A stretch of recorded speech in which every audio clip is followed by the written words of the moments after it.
Y vamos a profundizar en este histórico acuerdo alcanzado el pasado fin de semana relativo a los océanos, a lo que se describe como alta mar. Lo hacemos con el doctor Edinson González Lapeire, ex embajador uruguayo, especialista y docente en Derecho Marítimo. Doctor, el placer de saludarlo, de recibirlo. Buenas tardes.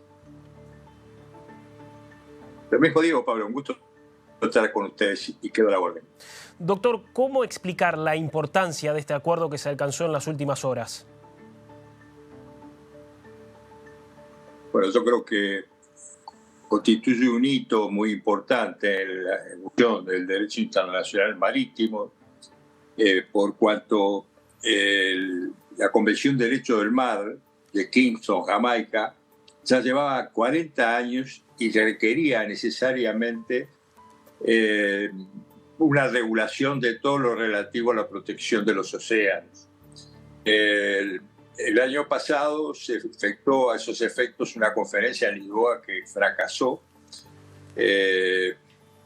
La verdad que en este momento se veía con cierto escepticismo el trabajo que se estaba realizando en la sede de las Naciones Unidas, pero afortunadamente se alcanzó un acuerdo con un proyecto de tratado que debe ser ahora examinado por la Comisión de Derecho Internacional de las Naciones Unidas, por los juristas, y luego traducida a los 6 idiomas de trabajo de las Naciones Unidas.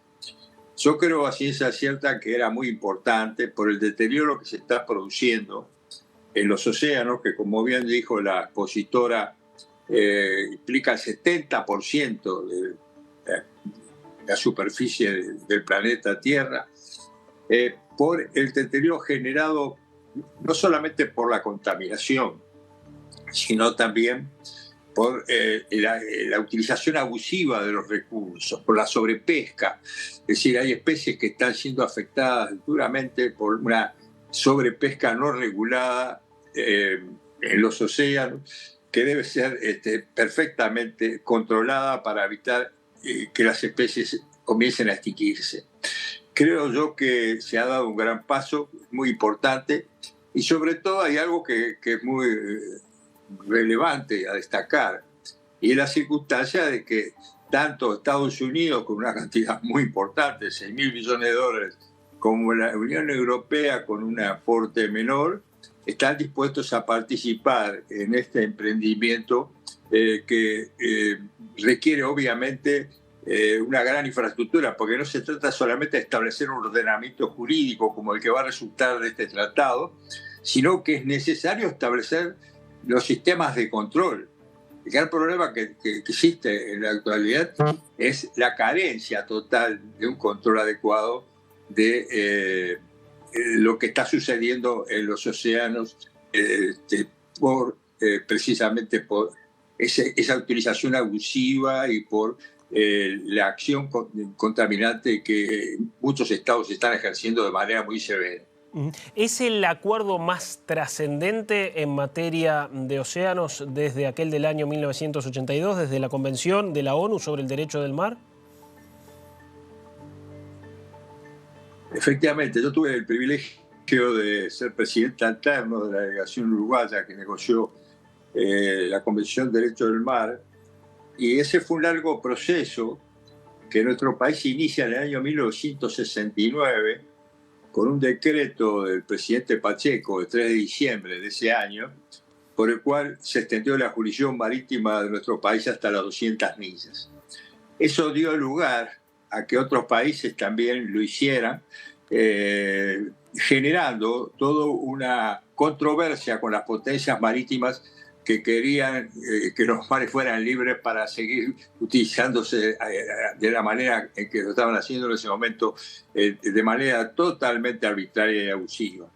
Eso dio lugar a todo un proceso. Nuestro país tuvo figuras muy relevantes en el desarrollo del derecho del mar, como el doctor Felipe Paulillo, el doctor Julio César Lupinacci e incluso el propio doctor Eduardo Jiménez de Arechaga, y fue generándose todo un proceso que Latinoamérica tuvo un rol preponderante que culmina en 1982 con la CONVEMAR. Pero nos faltaba este tema tan importante y que se ha agudizado precisamente por las circunstancias que yo mencionaba, la contaminación, la sobrepesca, la utilización abusiva de los recursos, lo que está depredando algo que es muy importante para la supervivencia de nuestra especie, que es el mar, los océanos. ¿Qué impacto tiene esto en los países de la región, del Cono Sur, en aquellos que han logrado definir su plataforma continental? ¿Se puede hacer una evaluación ya en ese sentido? No creo que es un poco prematuro. En el caso de nuestro país, recién alcanzó el consentimiento de la Comisión de Especialistas de las Naciones Unidas para la extensión de los límites de la plataforma continental en el año 2016. Incluso tenemos un tema con Argentina que se debe dilucidar, y es la demarcación del límite a partir de las 200 millas. Cuando se suscribió el Tratado del Río de la Plata y su frente marítimo, donde yo modestamente tuve el honor de participar en esas negociaciones, se van a cumplir este año 50 años de ese tratado. Y espero que Dios me permita festejarlo dentro de unos meses.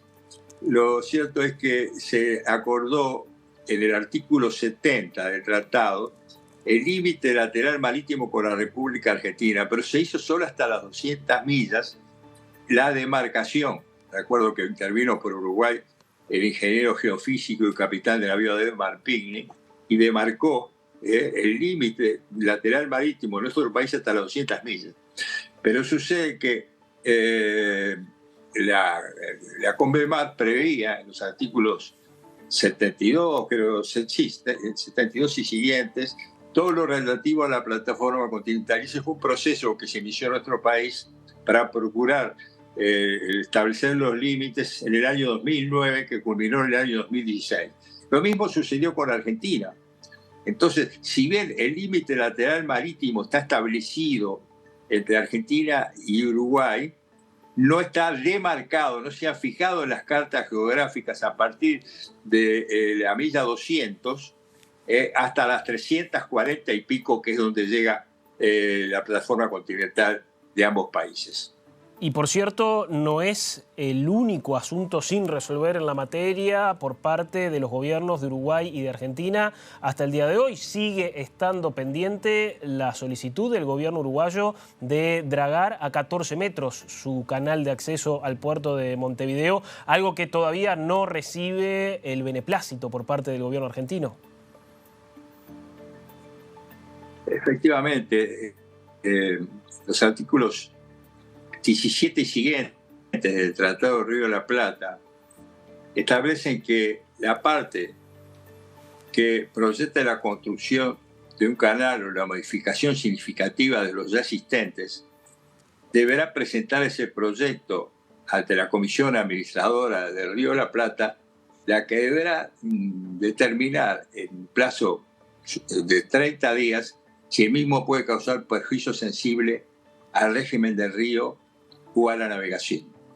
Conforme a ese artículo, a esa disposición, nuestro país, con una demora enorme, presentó en abril de 2021 la solicitud para el dragado a 14 metros, y tenía que adjuntar el proyecto ejecutivo, es decir, explicar hasta dónde iba a llegar ese canal, distintos aspectos técnicos que sería muy largo enumerar. Y eso recién se efectuó el 7 de noviembre del año pasado. La Argentina, cuando recibió el proyecto, que yo lo leí, me pareció un proyecto aceptable, porque lo que se tiene que determinar es si el dragado a 14 metros, que llevaría el canal de acceso del puerto de Montevideo, que se ha dragado hasta 13 metros hasta la isobata del kilómetro 56.700, y ahora va a llegar aproximadamente hasta la isobata del kilómetro 61, causa perjuicio sensible a la navegación o al régimen del río. Y es evidente que un canal, en lugar de causar perjuicio a la navegación, la beneficia. Y eso es lo que puede objetar la República Argentina. Y ha hecho una serie de planteos en mi opinión, caprichosos. Por ejemplo, exigiendo que la propuesta tiene que estar totalmente digitalizada. No, el tratado para nada establece esa disposición. Por otra parte, en 1973 recién se empezaba a hablar del sistema digital de las comunicaciones. Lo cierto es que hay una situación, yo diría, que se debe resolver en el seno de la Comisión Administradora del Río de la Plata al más alto nivel.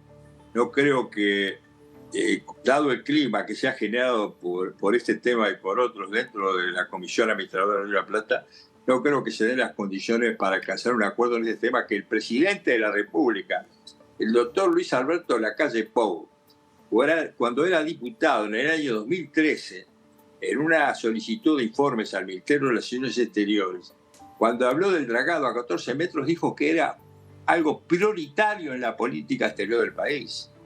Y todavía seguimos con ese tema y no sabemos a ciencia cierta cuándo se va a poder resolver. Yo creo que esto requiere un contacto a nivel superior. Incluso en una nota publicada recientemente sugerí que el ministro Bustillo se trasladase a la Argentina, se pusiera en contacto con su amigo, el presidente Alberto Fernández, y buscara una solución a este diferendo que, en mi opinión, tiene muchísima importancia. Doctor, como siempre, un placer dialogar con usted. Ha sido muy amable por estos minutos. Lo mismo digo. Muchas gracias. Buenas tardes. Que pase bien. Era el